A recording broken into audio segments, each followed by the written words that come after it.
nosamborony mpitandro ny filaminana teo anivon'ny sampana ajeloka behivavy ny Maraina Berija izay mpitarika ny tolon'ny mpianatra eny anivon'ny anjerimanontolo iny. Mbola tsy fantatra mazava nefa ny fanenjehana an'ity farany saingy isan'ny nitarika ilay hetsika tsy fanekena ny délestage teny Ambohipo i Berija ka mety isano antony iray izay fitarian'ny hetsika fitakiana ny fitsaharany délestage lavareny izay. Amin'iny janvier iny dia hijery manokana mahakasika ny fampiakarana ny vatsim-pianarana Andriamatoa Premier Ministre. Dia eo ihany koa ny fampanendran-tana nataon'ny Andriamatoa Filoha Hery Rajaonanamampianina izay tsy tanteraka taminay mpianatra nanoana anazy.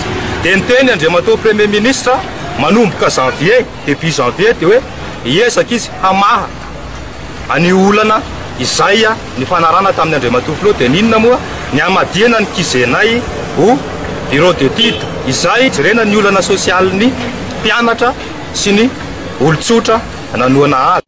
Izy noravao andeha hivoakana rano tamin'ny 5 ora maraina ny tena no nifanehatra tamin'ireo mpitandron'ny filaminana. Efa nisy 4 amin'ireo mpitandron'ny filaminana mitambasy tety ivelany nameno ity elakelan-trano ity. Ny ambiny kosa ny andro tao anaty fiara. Ray tery dia roa tao, telo tao anatiny dia ray tery dia ray nandehandeha tamin'ity dia ray nijoro teto. Dia tamin'ity lalan'ity nivoakana keo amin'ny arabe misy anankiroa.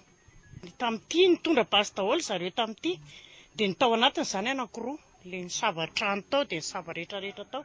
Raha ny fanazavana nomen'ny fofombadin'i Berija dia nopitsihan'ireo mpitandron'ny filaminana ny varavarana ary avy hatrany dia niditra ny trano izy ireo. Ty nopitsiahany dia ty koa nidy dia nopitsiahany zareo io tony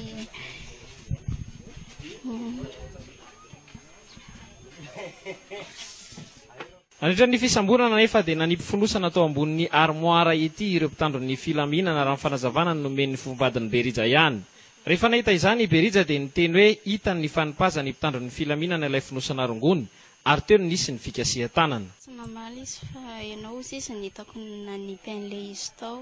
Niteny Berija tamin'ilay rongony izy moa dia namaly zareo mifelany dia nasainy nivoaka natosany nivoaka sady mipeta amena. Raha nambaran'ilay tompontrano nefa dia tsy mbola nisy mihitsy ny fifohana zava-mahadomelona hitany tamin'ireo mpianatra izay mandalo eto amin'ny Berija.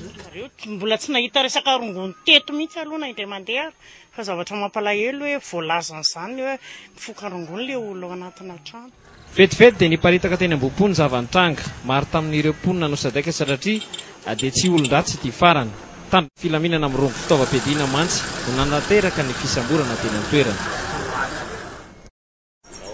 Ety amin'ny sampana adeloka behivavy ety fiadanana no hitazomana ny Berija rehefa nisamborana ny maraina teo.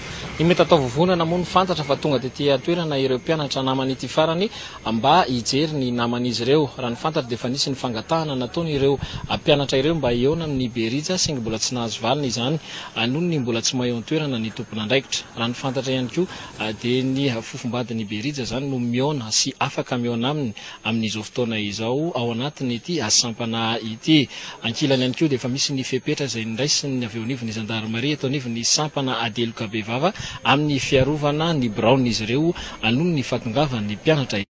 Manoloana iny zavan-tranga iny izany hoe iny fisamborana ny Berija iny moa dia nanambara ireo mpianatra fa tsy ara-dalàna ny fisamborana izay natao tsy manaraka ny lalàna velona noho izay iny fisamborana iny satria dia tsy nisy taratasy mazava avy amin'ny fitsarana. Araka izany dia manome 420 ora izy ireo mba hamoahana ny Berija. Raha ny nambaran'ny mpianatra ihany dia misy antony hafa mihitsy izany hoe misy zavatra fa mihitsy tia ny fitondram-panjakana atongavana ao anatin'izao fisamborana ny Berija tsy misy taratasy mazava izao.